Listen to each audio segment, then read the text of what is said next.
Welcome to the Action Network podcast. I am Evan Abrams, and today I am joined by the one, the only Brandon Anderson to dive into one of the more fun future bets just in terms of names. Now, you have to listen to our other award podcast because it's in two sections. We go through assistant coach of the year, offensive, every award in depth on each, and Brandon has articles out right now for each of those. But today, we are talking about MVP.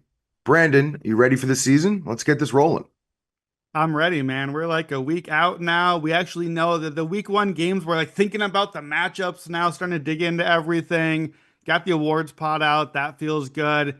And MVP is the big one. This is the one that I'm sure this will be the last time we talk about MVP all season. No, this is the one we're going to be back at every single week, talking about all these names. And, this is a pet specialty of mine. So I'm excited to dig into this today. Yeah, we're going to go over a bunch of different tiers, which will have different names in it. We're going to have opinions on each, go through some criteria. But just to start off the top here, so MVP last year won by Josh Allen, reigning MVP. Before that, you have Lamar, Mahomes, Rodgers again, Lamar again, Mahomes again. You're sending if you're searching for a theme, you've got one, which is basically to the fact that multiple MVPs have been something we've seen up to Josh winning it last year. So basically, you have a bunch of rules here. So go one by one in terms of criteria. What does the MVP need to kind of get there? Yeah. All right. So let's go through the rules. Some pretty obvious ones here, but worth saying them. Rule number one, quarterbacks win MVP. I'm very sorry you had to find out this way, but quarterbacks rule in the NFL 17 of 18 MVPs dating back to the Tom Brady undefeated asterisk season. All quarterbacks. Adrian Peterson, my guy, the only one that's not a quarterback in that mix. So we're not even going to talk about non-quarterbacks today. That's it. That's their shine they just got. If you are looking for a spot to bet your favorite non-quarterback, find another podcast. You're not going to get that bet here. That's the rule. Rule number two, we love repeat MVP winners. You just said it from the top. Before Josh Allen, two Lamars, two Mahomes, two Rodgers. Rodgers actually has four the last 2 decades. And during that stretch, there's three Peyton Mannings, there's three Tom Brady's. So let me help you with the math. Out of the last 18 MVPs, that's that same stretch we just talked about, 14 went to the same five dudes. The same five guys are winning 78% of the MVPs during that stretch. Peyton even had two more before that. If you go back a little further, 24 of the last 36 MVPs. So two-thirds of them during, a young adult's lifetime go to nine dudes. Lamar, Mahomes, Rodgers, Brady, Manning, Warner, Favre, Young, Montana. You only need one name for these guys because we know them. These are all-timers. Nine guys have won every MVP, 24 to the 36 last year. So once you win, you're in the club, and we let you keep winning, except Rule 2, Part B, not back-to-back MVPs. Since 1960, we've only ever had 5 times where we had a back-to-back winner. Only two this century. Rodgers did it not long ago. Peyton did it earlier this century. That's really kind of crazy if you think about it. 67% of MVPs are going to the same nine dudes, but never twice in a row. Coming out of the gates, that's not great for Josh Allen, who obviously is going to be heavily in our mix today. So far, Evan, we know it's a quarterback, and we know it's probably favored toward one of these guys we know already. Shocker, Mahomes, Allen, Lamar, the guys who are leading all the odds. What do you think about these first rules? I think they all make sense. I mean, I don't think we need to talk about skill position players. If Saquon couldn't win it last year, and I took a look back at what Adrian Peterson did the year he won it and what the other quarterbacks did that same season, to me, it just feels like it's too much of a hill to climb, especially when you think about what Jamar Chase did and where he finished, and he had the triple crown. Like it feels impossible at this rate. So I think you've nailed it there. I think the repeat thing is a bit strange overall Yeah. because I think you want to bring in some other names, some people with, I'll talk about this a little bit when we go through each tier, but rushing ability, I think is something intriguing when you talk about the new age quarterback, the maybe more statistics for each quarterback, more compiling. And I think being able to look at, I mean, personally, what Lamar did last year, he should have won the award. Like I think personally, looking at the statistics, kind of looking at the teams, I believed it up into the day, and Josh won, and I said, "Fine, I get it. I disagree." So I think giving Lamar the award this year kind of interesting. 41 touchdowns and 4 picks last year. Didn't have the rushing touchdowns, but hasn't in a while. But his rushing yards are there. Like he had the numbers. So I think you nailed it. But I think this repeat winner is something to keep digging into a little bit. Well, and I think the back-to-back winner idea touches on kind of what you just said. Like we long for something fresh. We're gonna talk about this every week all season. We gotta have new names in here. So I think that's a big part of why, okay, Josh, you just won it. But now what? What are you gonna do better than that? How are you gonna impress us even more now? And I think last year you talked about Lamar. He was the back-to-back guy last year if he had won it. And so I think Yeah. that you're inevitably you don't have to beat everyone else. You have to beat yourself too. You have to beat everyone, including you, because you just won it. So I think that's part of the problem. We'll get back to those guys. Rule number three, you kind of alluded to this. Obviously, you're going to need some stats, some serious statistical production. Last 15 quarterback winners, here are the averages: 4,370 passing yards, just over 40 touchdowns. I'm going to include rushing on that because Lamar, Cam Newton, Okay. obviously that kind of skews those numbers. About 8 interceptions. We're looking at something like 275 passing yards, 2.5 touchdowns a game. That feels attainable, but that's a lot to do that game after game after game. 11 out of 17 of these quarterbacks, same span we've been talking about, they hit outlier touchdown rates as passers that season. That's not a stat we look at very much, but like Aaron Rodgers for his career has been like a 5% touchdown guy or 6, 7 some years. Sometimes MVPs hit like 9, 10%, where just like a huge number of their passes are becoming touchdowns. An average quarterback is maybe 2 or 3. So all that tells me is you're kind of just getting lucky, honestly, or you're getting a little spike where we're getting some extra bonus touchdowns that year. And so kind of pay attention to that. Rule number four, again, not a shocker here. We need a winner, but like a serious, serious winner. So this is the most important takeaway so far because this is the narrative portion of the award, I think. Quarterbacks are going to get credit for the wins and losses. Since Brady '07, here's the record of the combined quarterback MVPs: 227 wins, 49 losses. That's 82% win rate. That is a 14 win pace over a 17 game season. So you got to go 14-3 probably to win MVP, which means MVP is actually a team award, not an individual award, which is very important. And here's how the seeding works out. Out of those 17 guys, 13 1 seeds, 3 2 seeds. Only one guy in the last 17 MVPs that was a quarterback winner was not a top 2 seed. You talked about Lamar. Lamar lost a couple pretty big games last year, but I mean, not big games, like losing to the Raiders and teams like that, dropped to the 3 seed. I think if he's a top 2 seed, he's probably a back-to-back MVP right now. I think it really might be that much of difference. So, yes, we really are just picking the quarterback of the best team. Like for all our fancy advanced stats and all they're arguing all year, there's 4 guys. There are 4 top 2 seeds, probably 2 top 1 seeds, and it's probably just going to be one of those guys at the end of the day.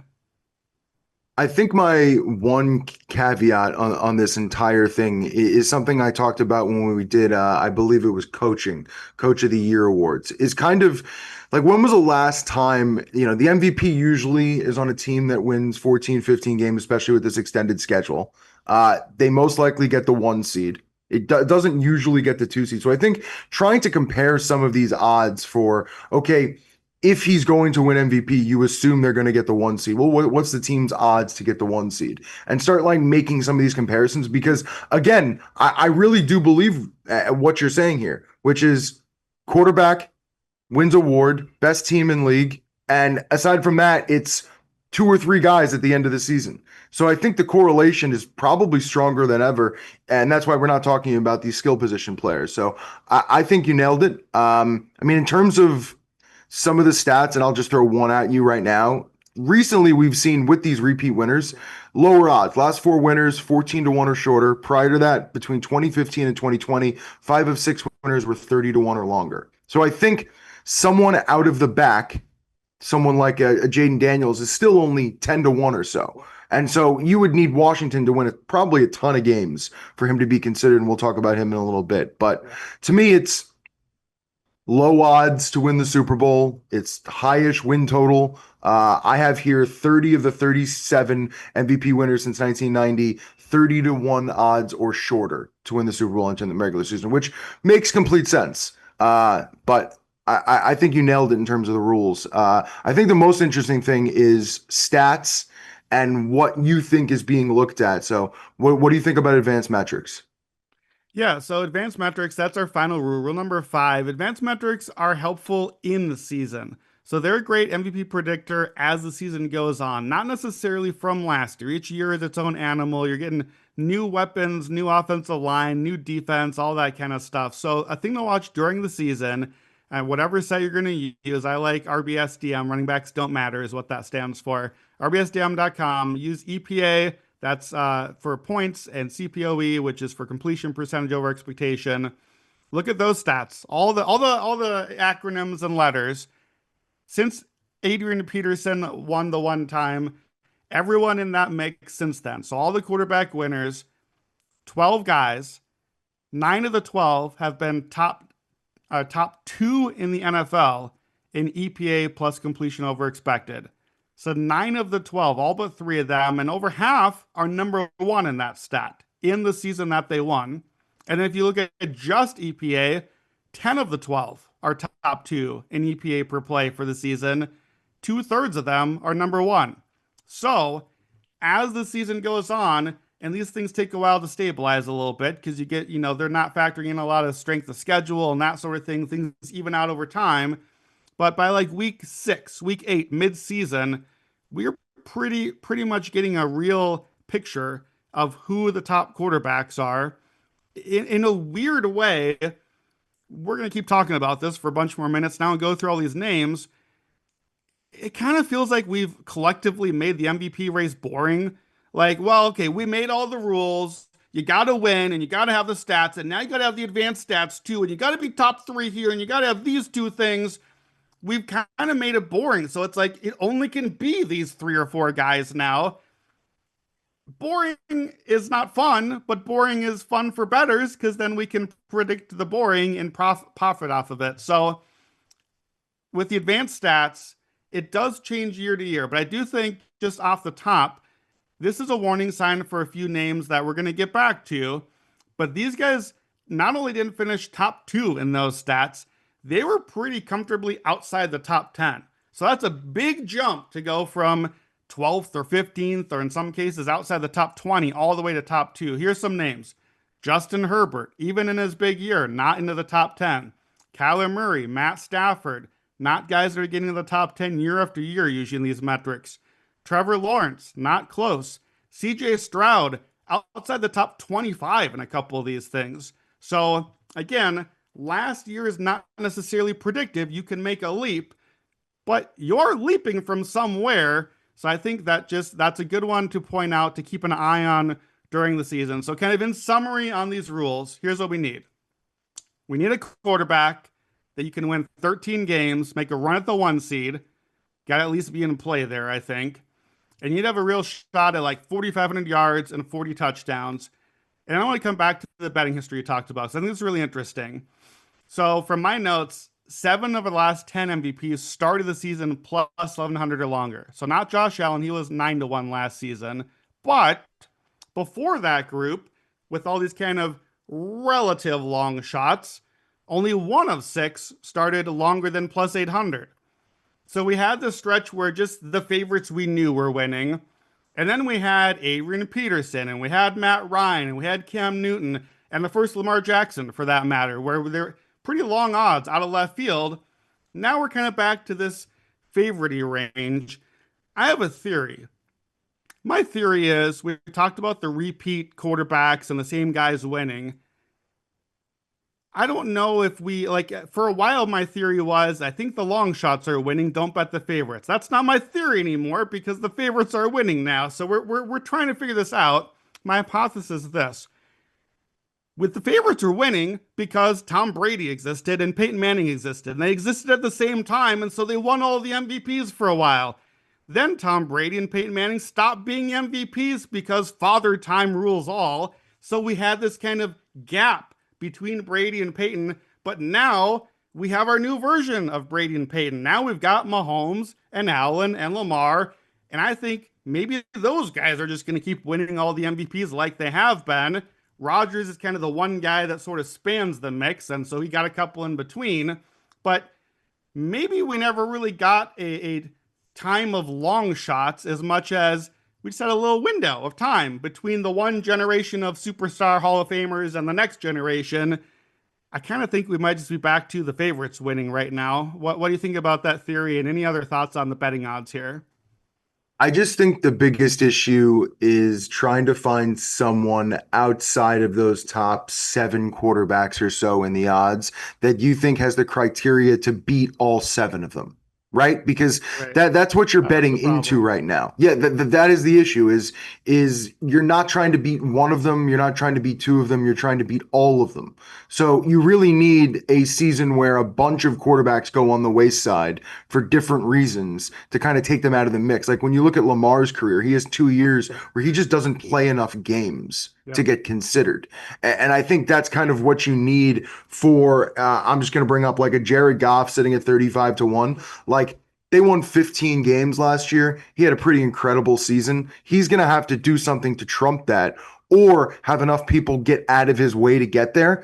And that feels like something that's still longer than 35 to 1 in my Yeah. eyes. Which Yeah, is I which is think a yeah. that's it. Is that like you need if you're a Goff or somebody in that range, you can't beat all of those guys. You can't. That's we know this about you. You cannot beat them by yourself. They have to beat themselves. They either have to lose games and get eliminated, or get hurt and get eliminated, or throw interceptions and get eliminated. But like Jared Goff can't beat all these top seven guys.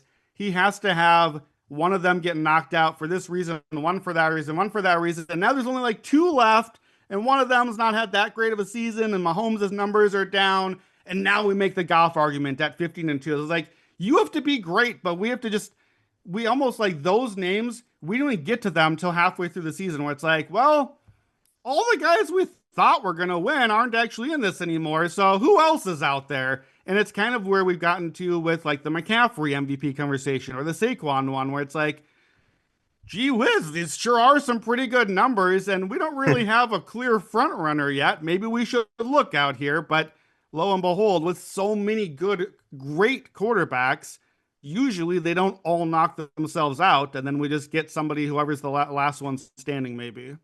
Before we move forward here, the only two things I noted when doing my research, kind of into the award, this seems to be an AFC award. I mean, obviously, there's different times where Matt Ryan and Cam Newton and like certain quarterback, Aaron Rodgers, for example, kind of stands out from the NFC. But aside from that, it feels like, I mean, even going back to Steve McNair, Rich Gannon, like it seems like at least in recent history, last 20 plus years, the AFC seems to have the better quarterbacks that are rising to the top. The one that we're going to talk about in a little bit is Burrow, which is probably the best quarterback in the conference to not win the award. But again, he's 6 to 1 and kind of priced like he should, which makes it a little difficult. And the last thing I'll say, I think it's interesting with Mahomes, Lamar, and Josh for their next MVP award. Feels a little monumental. For Mahomes and Lamar, it would be their third, which definitely puts them on a different list. And for Josh this year would be back to back, which puts him on a completely different list as well. So I don't know if that goes into where the voting will end up going for those three guys, but it is what feels like a monumental decision to give any of those three the award this year. Yeah, I agree with that. And I think, the AFC thing might just come down to like, okay, well, who are the names we've been talking about? Yeah. Manning, Brady, Josh, Lamar, Patrick. Oh, turns out they all play in the AFC. That's the trend. Play in the AFC as one of those five all-time quarterbacks, you win MVPs. So, yeah. So here's what we're gonna do today. You talked about this. We're doing it in tiers because it fits what we've been doing with these other ones. So We're not talking about running backs and receivers. Find another podcast for that. And with respect, we're not talking about these names either. Trevor Lawrence, Aaron Rodgers, Drake May, Penix, Tua, Darnold. If you want to make a case, make a case. I don't think you can get that far down the list. I've narrowed the field to 18 quarterbacks for us. So 18 is still plenty. We're over half the league. We're going to go reverse order by tiers. As always, I'm kind of grouping guys together. I've got a name for the tier that Evan will introduce with us. And I'm kind of putting these, giving you like a percentage chance in each tier as well. And we'll kind of talk about the tiers along the way, which bets are the worst bets in each spot, which ones are playable if you like them. And then, of course, I'll give best bets at the end. So, Evan, tell us about tier five. All right, drum roll. Tier 5, 14 and 3 on a great team, and all the real candidates canceled each other out. So at the top, you've got Baker Mayfield at 35 to 1, so you could start there. Yeah, so these are the guys that this is what we just talked about. These are the Jared Goffs. Jared Goff is in this tier as well. So these are the dudes that we don't talk about you until the middle of the season, really. This is when everything else crumbled around you, and all the guys we just said, all the Lamars, Joshes, Patricks, they're the ones who've cleared out the way. And now it's like, oh, the Buccaneers are 8-2 right now. You know who's playing good football? That Baker Mayfield. And now we kind of start to have that conversation. So that's what this tier is about. So there are 5 names in this group. We're going in each tier, not in order of odds or alphabetic or anything else. The first names up are the names I think are the best candidates in the group to win, not necessarily the best to bet. Baker, I think it would be fair to say, hey, why is Baker in this group? Hasn't he been a top 10 quarterback the last couple of years already? Hasn't he had the numbers? I think that that's fair. I'll go the other direction, though, and say this is not the moment to bet on a Baker MVP ticket. Tristan Wirfs is out. We don't know when he's going to play. We've seen how damaging it is to lose that left tackle. It hurts the whole line. Suddenly, Baker's losing his blindside protector. He doesn't have his receivers. His 2 of his top 4 are injured. So everything is feeling worse. It's crumbling around him. He's missing Liam Cohen and Dave Canales, the last 2 offensive coordinators. So what about Josh Grizzard? What happens with him, the new play caller? It's a really tough schedule out of the gates. We've talked about that. I think the Bucs have like a real shot to start 2-5 in that range. Now, I think they could still win the division after that because the NFC South is terrible. But if you lose 5 games, you're out. Like, you're not winning MVP. You're pretty much cooked already. And that's halfway through the season. If you like Baker, you can't buy right now. Not with Wirfs out and all the receivers out and new Grizzard and a tough schedule start out. You got to look for your moment too. This is not the moment. And I think there was a moment maybe 6 weeks ago before all the injuries where the Bucs were kind of getting some hipster buzz, right? Like they were the team like, who could win the NFC? And I think then Baker might have been an interesting MVP candidate, but his odds now have reflected falling off a little bit. And I think just not the right guy to come to in this tier. So he's effectively, well, not quite 18th because we got a few other names here, but that's what I think about Baker Mayfield. I want to believe in Baker, but winning is hard here. And that's my real quote next to his name because I just don't see it getting to the 13 mark or so that we need. I could see them winning the division. I just don't think they're going to get high enough to do it. Last year, 4,500 yards, 41 touchdowns, 16 interceptions. He's got to get that under 10 to even be considered.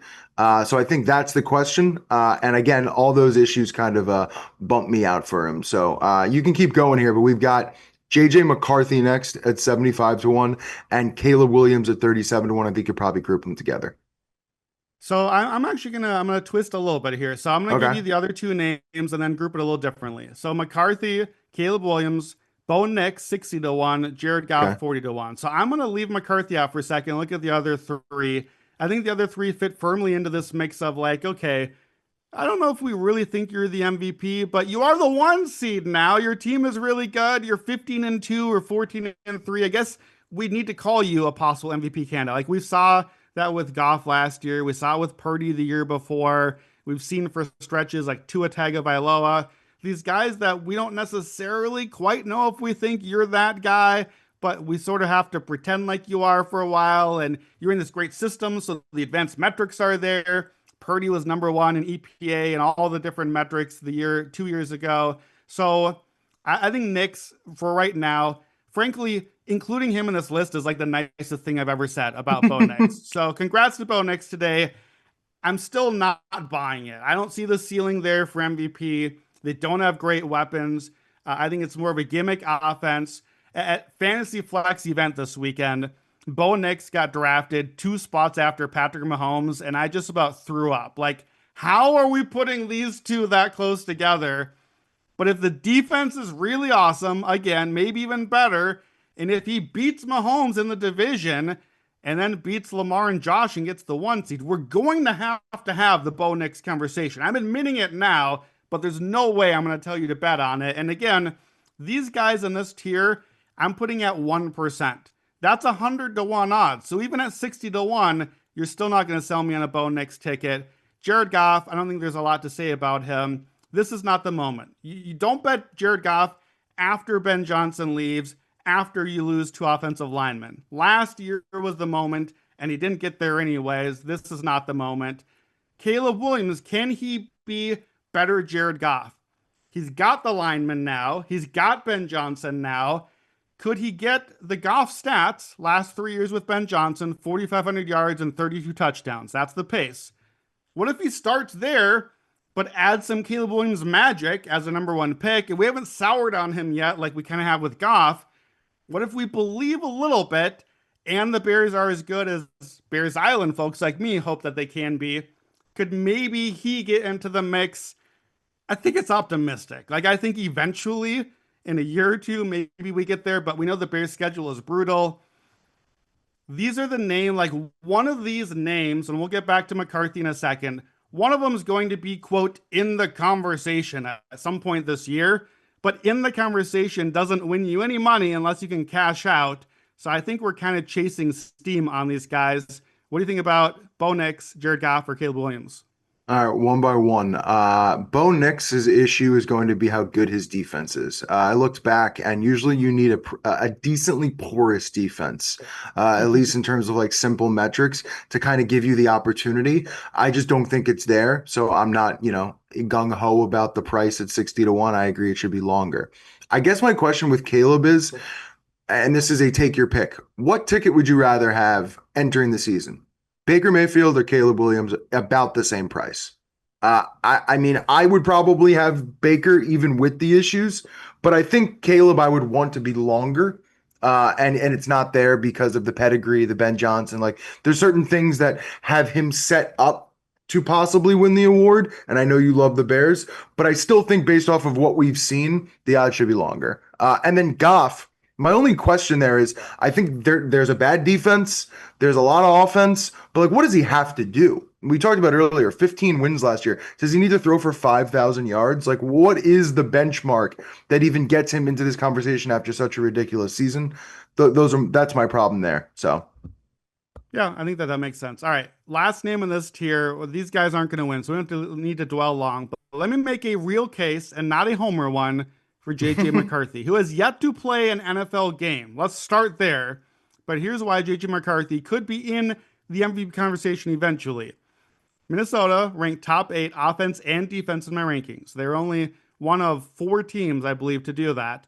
And they did that despite McCarthy ranking bottom 10 in my quarterbacks. This is not factoring in optimism.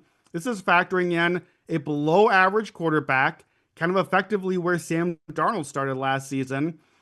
If I'm wrong, if KOC and McCarthy are good together, if he's even a league average quarterback, I think this suddenly leaps in my numbers to a top 3 offense and the number 1 team in the NFC. So we talked about this with the offense rankings. I think Minnesota has been kind of almost at their floor in the last couple of seasons. The last 3 seasons under KOC, we've had one of those seasons with Sam Darnold the entire year where they win 14 games, but Darnold was the backup and a guy that we've long since given up for dead. A previous season, they got multiple games at quarterback from Nick Mullins and Josh Dobbs and Jaron Hall. And despite that, and look, the good season is Kirk Cousins. That's the good quarterback season. But across 3 KOC seasons, Over half of the games have been started by not the quarterback one on the team. Despite all that, Minnesota has ranked top six in passing yards all three KOC seasons and top six in passing touchdowns all three seasons.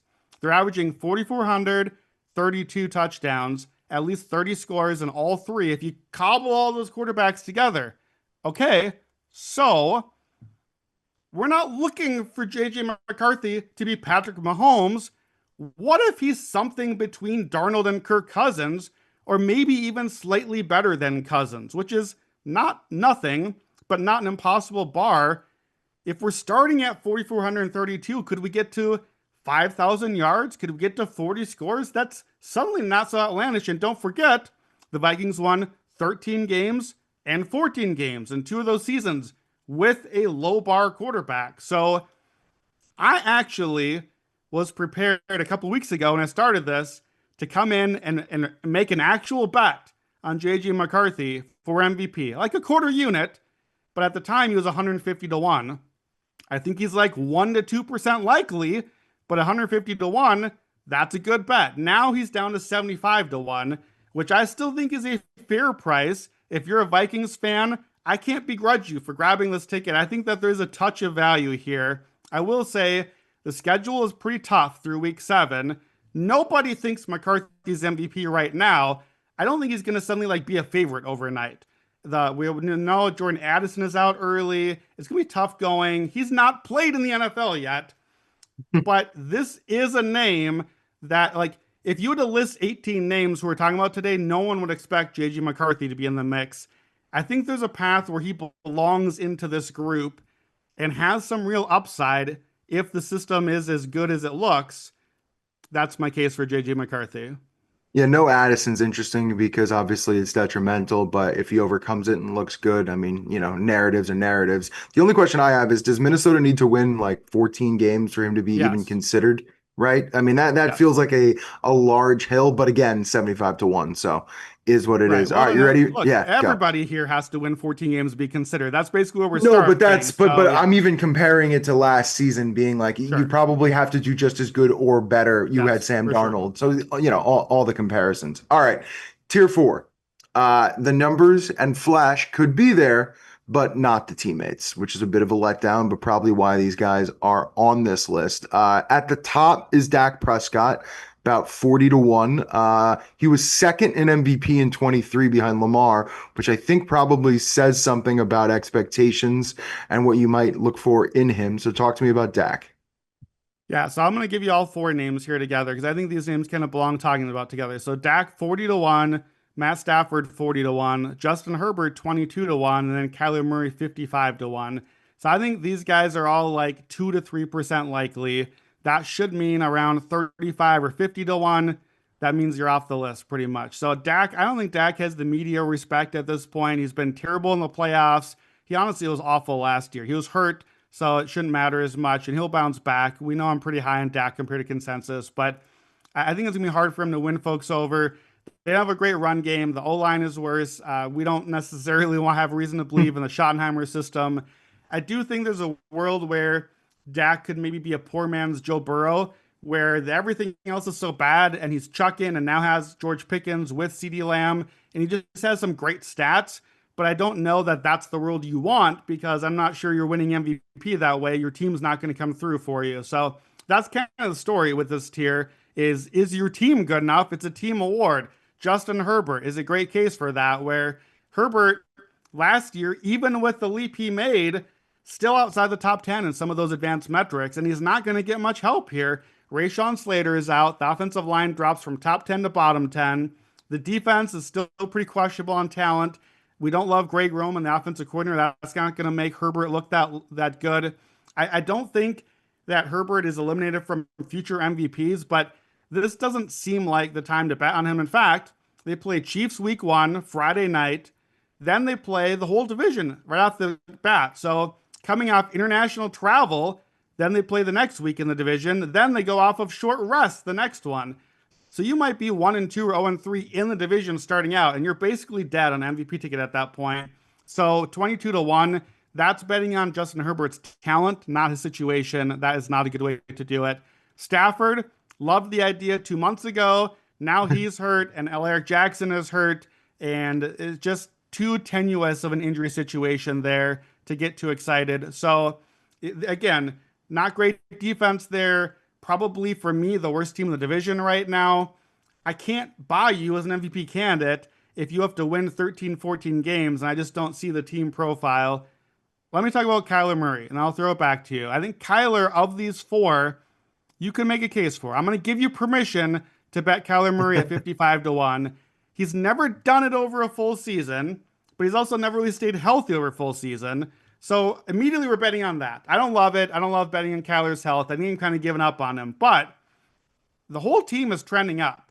The offense, the defense are kind of both fringe top 10 and both moving toward the right direction.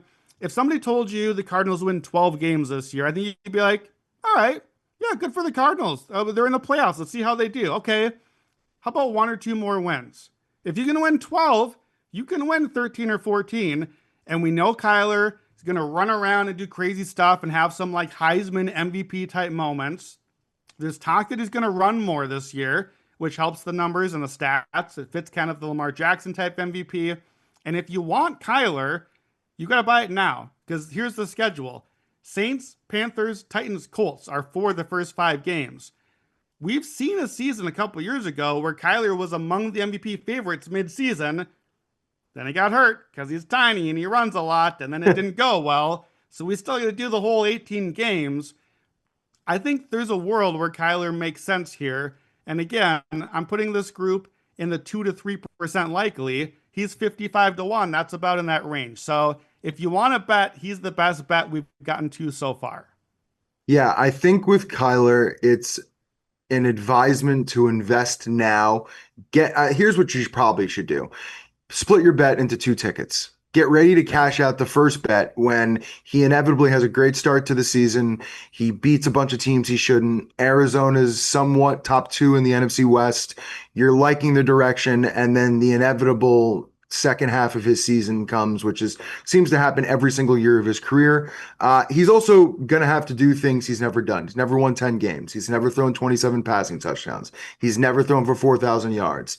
At that point, it's like, okay, what does he actually have to do to get considered for this award? Like, does 500 rushing yards and 5 rushing touchdowns matter if you don't have the other stuff? Probably not. So I think buying a ticket, and maybe you can get higher than 55 to 1, that inevitably looks at about 35 to 1 or 30 to 1 in a few weeks.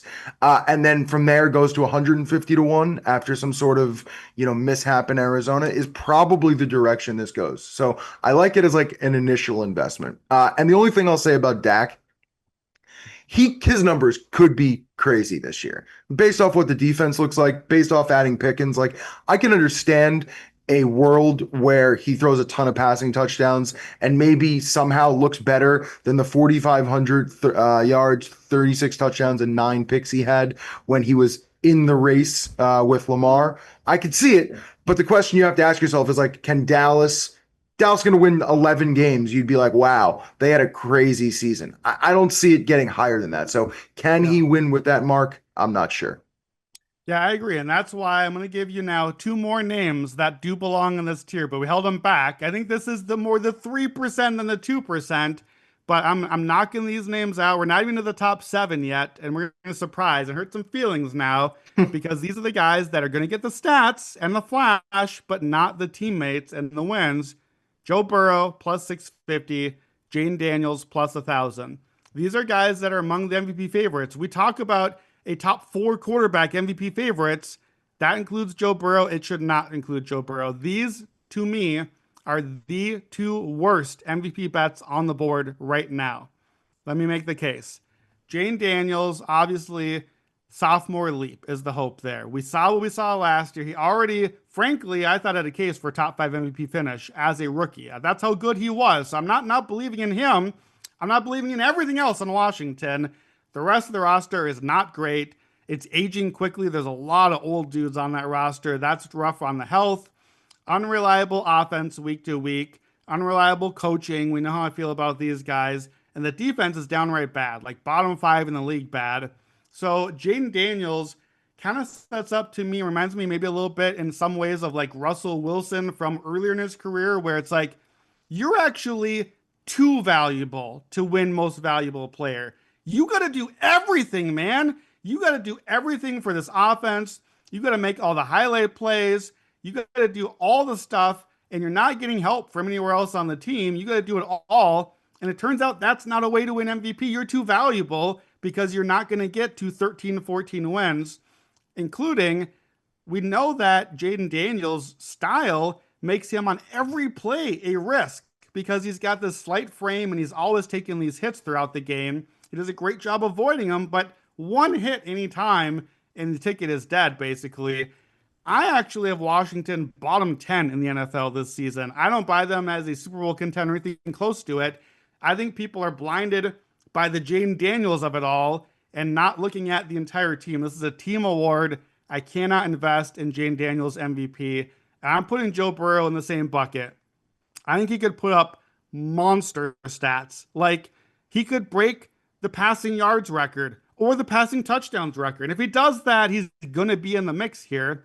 But he's only going to do that because the defense is so bad. And they're going to have to throw all year, all game long. That's a tough way to win 13 games. It's not impossible, but you're going to have to be like the number one offense with a bullet, especially in this division, in this conference, to get to the top of the conference. If you don't win the division, you're the 5 seed or below. We need a top 2 seed. You got to beat the Ravens. You got to beat the other guys in the conference. The Bengals ranked near the bottom. We went through all of our different ranking sections. They were bottom 5 offensive line and coaching staff and defense. I can't bet on that team when you're bad at all those things. This is a bet not on Burrow. I'm happy to bet on Burrow. You're betting on the line being good. You're betting on Al Golden turning this defense around. You're betting on the Bengals franchise paying Trey Hendrickson finally and doing all the stuff right. I don't want to bet on any of those things. Burrow, to me, at plus 650 is a willful ignorance of teammates and what actually wins MVP. He is the worst MVP bet on the board this season. Yeah, he might be a better offensive player of the year bet at whatever price it actually is, based off of what you think about Cincinnati. I mean, quarterbacks don't win that award. We talked about that on the other podcast. But just looking at what he'll bring to the table and the stats he'll bring, I mean, probably a better bet than this one because I just don't think, like you said, Cincinnati gets there. He had 43 touchdowns, 9 picks, almost 5,000 yards, and finished 4th behind the 2 guys who won a ton of games and the running back who went crazy. So I'm not exactly sure what he needs to, is it 50 plus? Like it just, the numbers don't seem worthy of the price in terms of what you're going to need to get there, especially after Chase had the season he had as well. So I'm there with that. And then Jaden Daniels, I closed my eyes and didn't look at the MVP voting and had to remember it. I was kind of shocked to see he finished 7th. So given the season he had, 900 rushing yards and 6 rushing touchdowns, I mean, granted, could that get higher and be in the Josh Allen 12 range and give him the love? Maybe. But again, I don't think the wins are there. Like if we think Dallas's ceiling is like 11, I mean, Washington's not much higher. Like I'm with you with the roster. It seems depleted in areas, aging a little bit. I don't see it. And I think that the price is way out of whack. Like if you're thinking Dak at 40, Jaden just doesn't make sense at 10, even given the rushing ability and kind of all the things we've talked about. So I'm with it.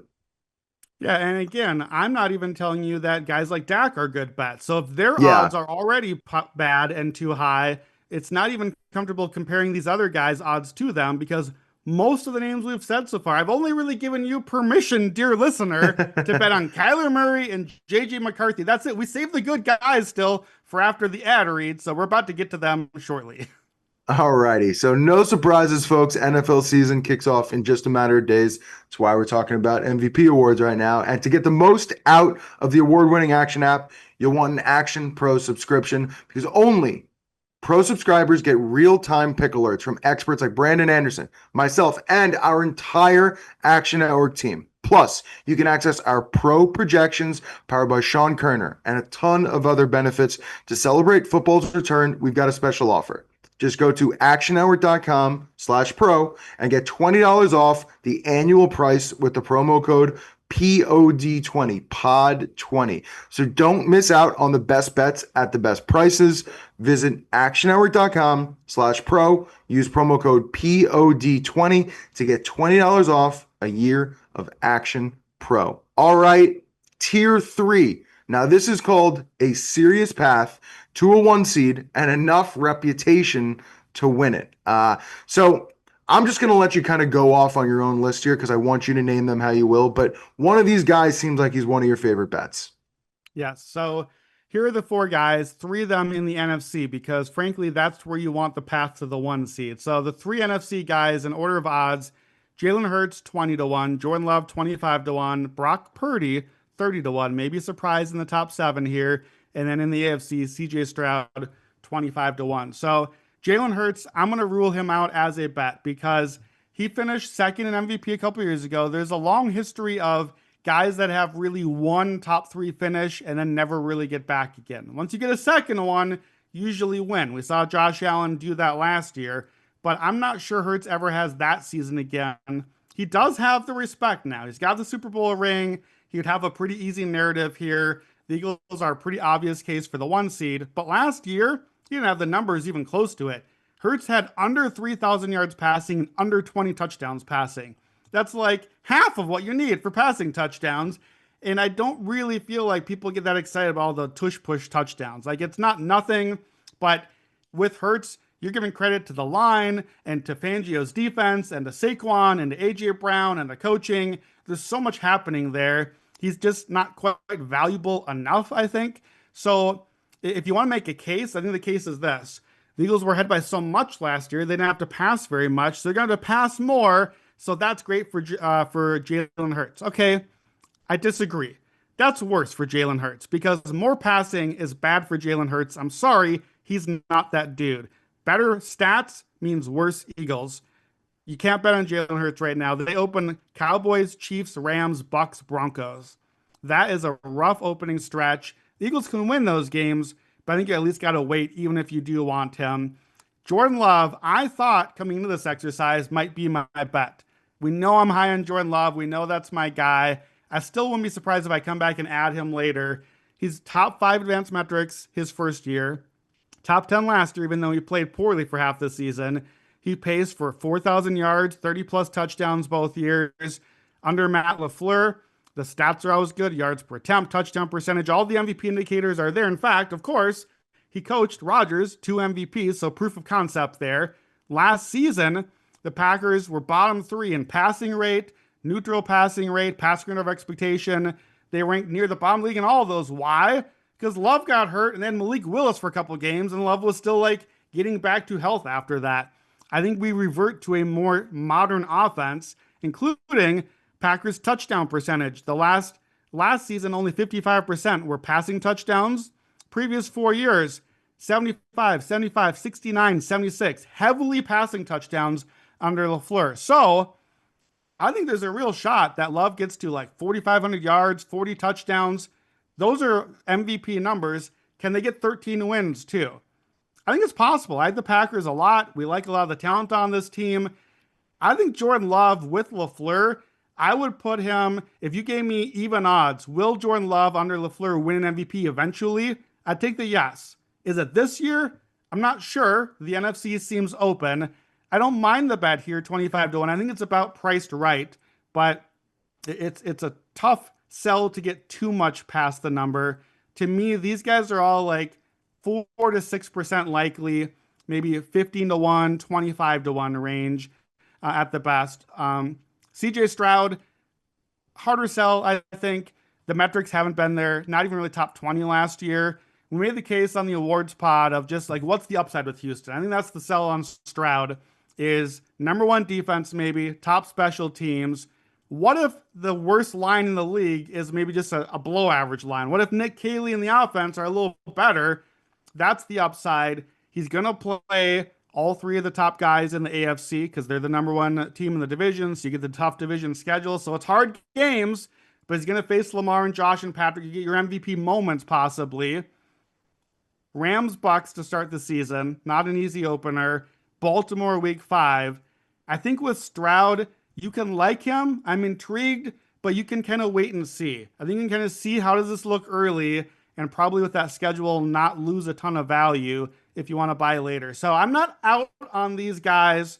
I'm going to come back to Purdy in a second, but I'm going to let you respond to Stroud, Hurts, or Love. So, one by one here, I think it's easier to compare Love and Stroud. I'll go back to the defensive remark I made earlier. Having a really, really, really good defense, which we project like Denver and Houston, things of that nature, I think makes it a tiny bit harder to stand out on that side. I think Jordan Love's the bet. I think at this price, he's a hot name. He's someone we kind of want to talk about, right? If he threw for 40 touchdowns and had the numbers and Green Bay was in the mix, I think we'd fall in love. It's Green Bay. It's the new quarterback. We can bring up Rodgers. Like, I think the storyline, the narrative, LaFleur, it's all there if the numbers get there, which is why I kind of like it. I think it's there for Stroud as well, but we talked about this on the other podcast. I think there could be more value on like Nico Collins going crazy than CJ Stroud getting the award. So I think there's just different ways to invest, in my opinion. And then Jalen Hurts. My thing is this. Never thrown for 4,000. It's a Kyler stuff. Never thrown for 4,000. Never had 2,400, 24 passing touchdowns. His rushing touchdowns last 4 years, 14, 15, 13, 10. So I say in my brain, like, what does he actually need to do to get the attention? Like, is it 20 rushing touchdowns? Like, what is the number actually in my brain? And to me, it's not worth the price because he's just, I think like CJ Stroud to Nico Collins, I prefer investing in AJ Brown than I do in Jalen Hurts. Yeah, and at 20 to 1, shortest out of the guys in this tier. He's to me Yeah. the worst bet in this tier.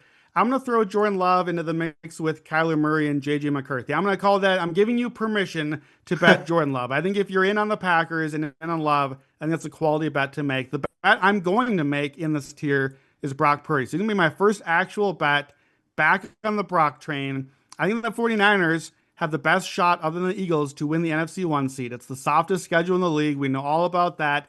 And I think despite that they went 6-11 last year, I think that actually earned Brock Purdy some real cred among the media now. I think he's earned the respect now where you're seeing him now pop up in like some of these. Is he a top 10 quarterback now? Some of these rankings lists, Purdy is sneaking in there now to where I think he's getting some of that respect.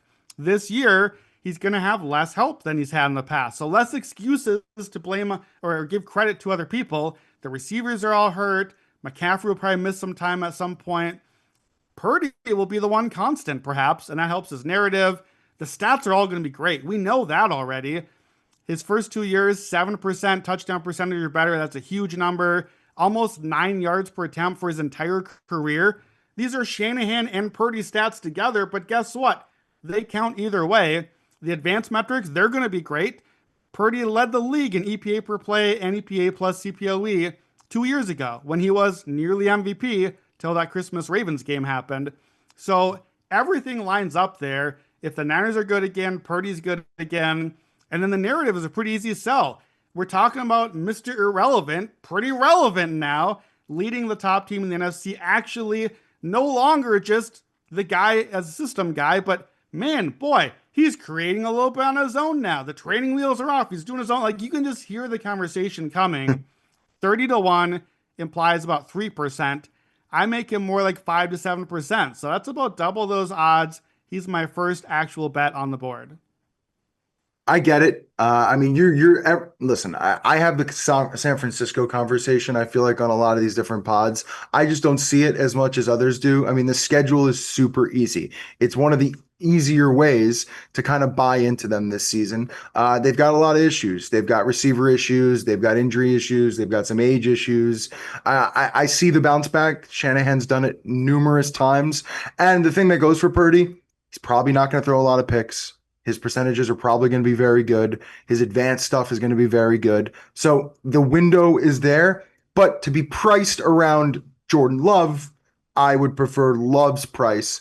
6-1, half a dozen the other. If I'm trying to bet both quarterbacks, I kind of like Love. But I understand it. Like San Francisco, if you believe in them, given the schedule, has a much, you would call it, easier route to the number of wins you would need to win the award. So I see the path. I just don't buy in San Francisco, which, hurts it a little bit for me. Yeah, I mean, I think that makes sense. And that's where, I'm trying to give you some options listening where if you just like Green Bay more than San Fran as a team, then you Yeah. probably should like Love better than Purdy also. And I think that's why it both makes sense. And then here we are, down to the three shocking names at the top of our list that no one could possibly have predicted, right? Yeah. I mean, it's hard, again, given this award and what it's turned into, it's hard to go away from these guys, but you've got tier two. So always in the mix, but doesn't feel like their year. It's Patrick Mahomes and it's Josh Allen. So kind of go into both cases.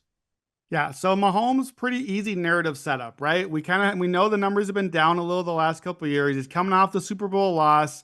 He goes out and has a big monster season, and we get the like, yeah, Patrick still got it, right? Still the best in the league. Like that's such an easy story to tell.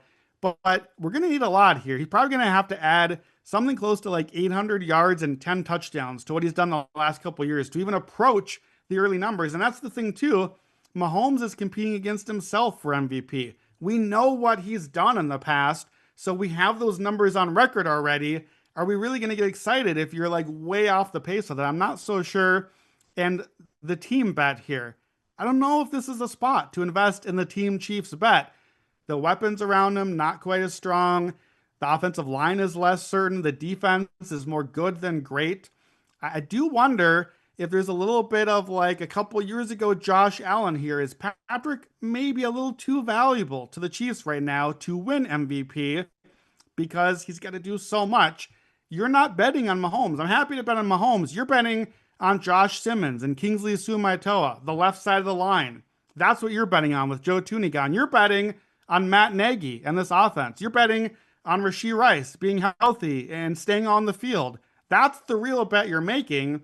And I'm happy to bet on Mahomes. I'm less happy about betting all that stuff. So, obvious path to a one seed, obvious Mahomes. It's always in play. They play Eagles and Ravens in September. So, for me, they're the worst team in both of those matchups. Unless you think they win both of those, why are you buying Mahomes right now? You can always get a ticket like this later. I'm never going to begrudge you for betting on who I think is the greatest quarterback of our lifetime, but that's why I'm not in on Mahomes this year. With Allen, we kind of warned you at the top. We don't pick back to back MVPs, only two this century. Allen has to overcome the fact that he hasn't won the playoffs yet. So maybe he might have to win there first a little bit to get the reputation. The offense under Joe Brady has been more run first. That's good for Josh because it's helped him limit mistakes and stay a little healthier. It's bad because the numbers really haven't been that awesome. Like you look at the numbers last year, they're not overwhelming MVP numbers. That's why you are at the top that Lamar maybe should have won it. The advanced metrics, they're going to be great. Like Allen is a great quarterback. He's deserving. I thought he was the correct deserving MVP last year. But in the AFC, the Bills are my division favorite, but they're my least favorite of the favorites in the AFC, even including Houston. I'm not totally sold on the team around Josh Allen, and I think New England is the strongest next competitor of any AFC quarterback in those divisions as well. So, on top of all that, opening night, Sunday night next week, man, awesome first game, Baltimore Buffalo. Well, already you have the way better team around Lamar Jackson versus Josh Allen and whatever guys he found to go out there and run up against him. Baltimore's the favorite in that game because they're the better team.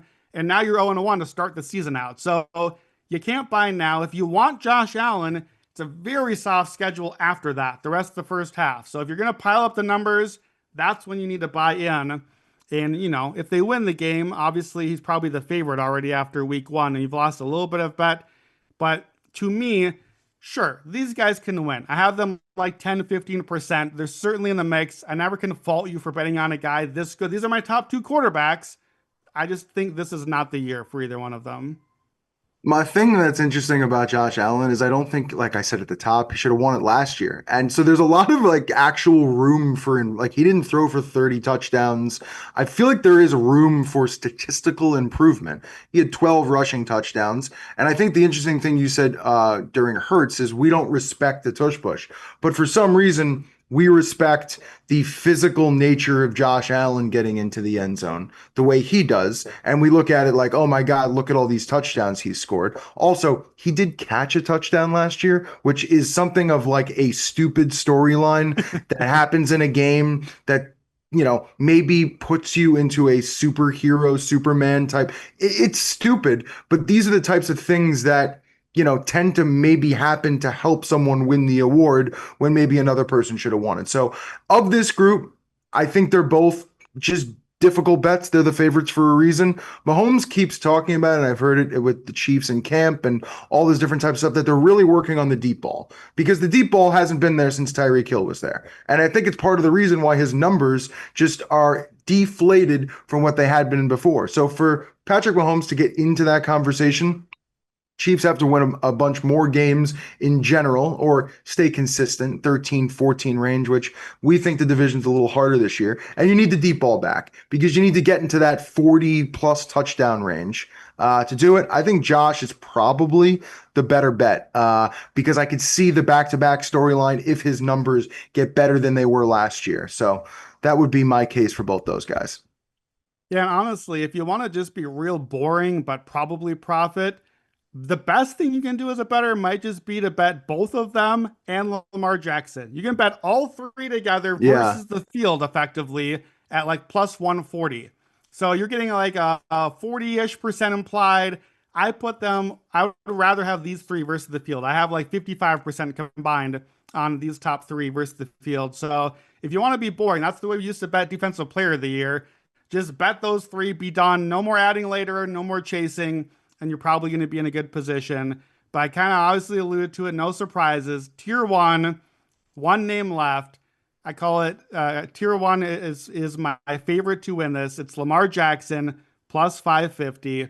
I know that betting the favorite is boring and it's not what I do normally, but it's just such an easy pick and such an easy case.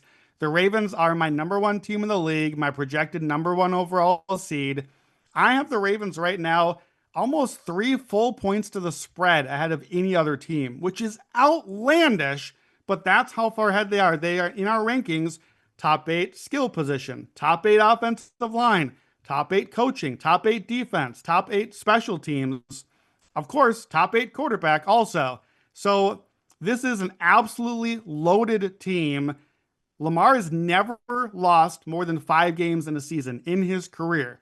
And now with Todd Monken, the advanced metrics are off the charts, hyper elite, and the system is keeping him healthier because the play style has changed a little bit. So even that risk has gone down with his running and his escapability.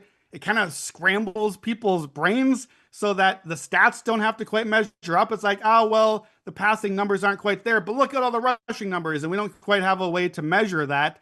The other thing, he doesn't throw many interceptions. He does fumble, but for some reason, we don't count that in MVP. Nobody ever cares about that. So that's fine too. Fumble all you want. Doesn't seem to matter. It's going to be tough competition. You got Bills, Lions, Chiefs, Texans first 5 games. I don't blame you if you want to wait on betting the favorite because maybe the number gets longer, but the Ravens are the better team. So if they win those games right away, it's over. Like you're never getting this ticket, and now you just have to be chasing after that. Frankly, if you like it, you can always add more later at that point. The narrative question, I think, is the main thing here. Does Lamar have to win in the playoffs first before he gets to win another one? Would we make him a 3-time MVP when he's, quote, never done it? I think you made the narrative case for him already. A lot of people think Lamar got robbed last year. I don't, but the voters seem to think that maybe they got it wrong. And frankly, at the end of the day, and I do NBA MVP, I do NFL MVP, throw out all the rest of it, and I can't believe I'm the one saying this. This might just be the old argument, best player, best team. That's it. Best player, best team. That's the Ravens. And in the regular season, that might be Lamar Jackson. At plus 550, that's 15%. No way. At least double for me. I'd have him at least 30%, maybe 40%. Wow. I cannot get further than plus 300 for him.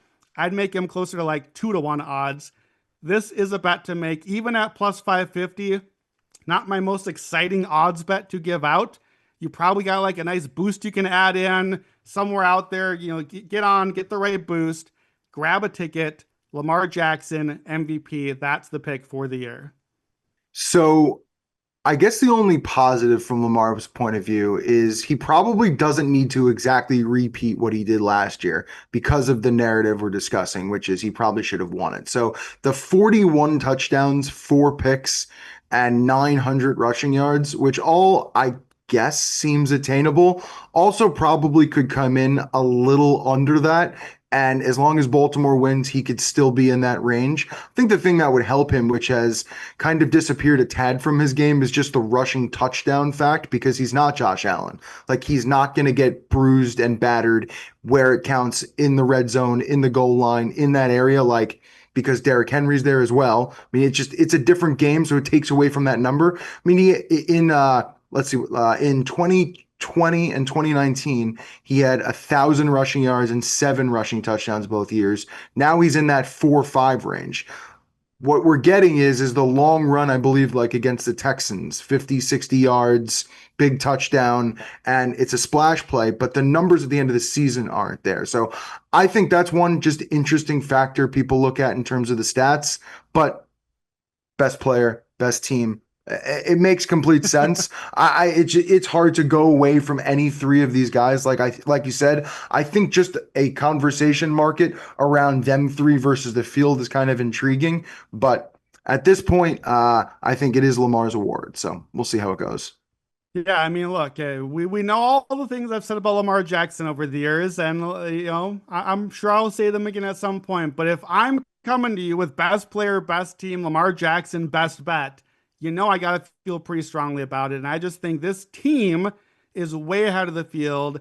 Lamar Jackson is awesome, is a great quarterback, deserving of MVP consideration, and on this team with all this help, this is it. And this will not be my last superlative Ravens bet giving out this season. I think this team should win the Super Bowl. I think they are clearly the best team in the league, and this has to be the year for MVP, Super Bowl, the whole thing. So we're starting with Lamar plus 550, a full unit bet on that. I don't even mind if you want to go multi-unit on it. This is probably my favorite awards bet that I'll give out. Brock Purdy, quarter unit on 30-1. Those are the best bets for MVP.